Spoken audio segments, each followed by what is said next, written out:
অধীর চৌধুরীর ভোট প্রচারে উত্তেজনা। বহরমপুরের কংগ্রেস প্রার্থীর ভোট প্রচারে বাধা তৃণমূলের বাধাকে ডোন্ট কেয়ার অধীরের। শাসক দলের বাধা উপেক্ষা করে বহরমপুরে প্রচার অধীরের বার্তা তৃণমূলকে সবক শেখানোরও।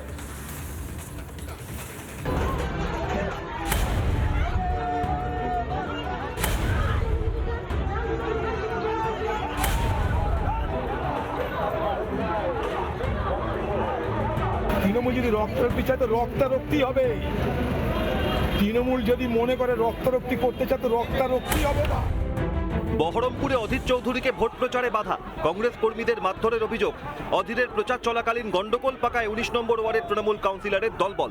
দিন দিন আরও মাথাচাড়া দিয়ে উঠছে তৃণমূলের গাজোয়ারি রাজনীতি। এরই মাঝে দেখা গেল যে বহরমপুরের এই 20 নম্বর ওয়ার্ডে তৃণমূল এবং কংগ্রেসের মুখোমুখি হয়ে যায় এবং সেখানে তুমুল ধস্তাধস্তি হয়, পাশাপাশি মারধরের অভিযোগও উঠেছে তৃণমূলের বিরুদ্ধে।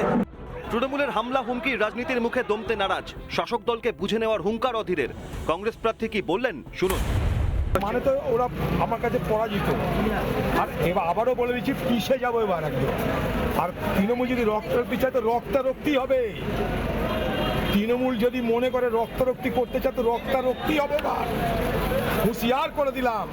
অধীরের বক্তব্য শুনে তেলে বেগুনে জ্বলে উঠলেন বহরমপুরের তৃণমূল প্রার্থী। দলের সংস্কৃতি মেনে অধীরকে হুমকি নারগোপালের। অধীরের বাপের ক্ষমতা থাকলে পরে বলুন। অধীর কেন? অধীর বয়স 72, ওর বাপের বয়স 44 বছর। যদি দুটো বাপকে নিয়ে আসতে বলুন, একটা বুথে আমাদের কলিজা হাতে হাতে বলুন। একটা বুথে ও একটা তৃণমূল কংগ্রেস কর্মী থেকে ওর লোক ওর সিকিউরিটি নিয়ে একটা গায়ে হাত দিয়ে দেখান, তারপর দিন অধীর বেড়াতে পারবে না কিন্তু বলে দিচ্ছে। বহরমপুরে বেড়াতে দিব না। অধীরকে বাধা দেওয়ার পেছনে কোনো ষড়যন্ত্র রয়েছে? বিজেপির কথাতেই সে ইঙ্গিতও মিলছে।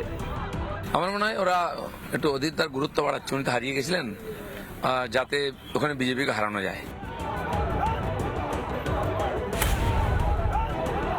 3 দশকের বেশি সময় পর বিধানসভার ভোটের ময়দানে নেমেছেন অধীর। এফআইআরে অবৈধদের নাম বাদ এবং বিজেপির লাগাতার প্রচারে এমনিতেই হালে পানি পাচ্ছে না তৃণমূল।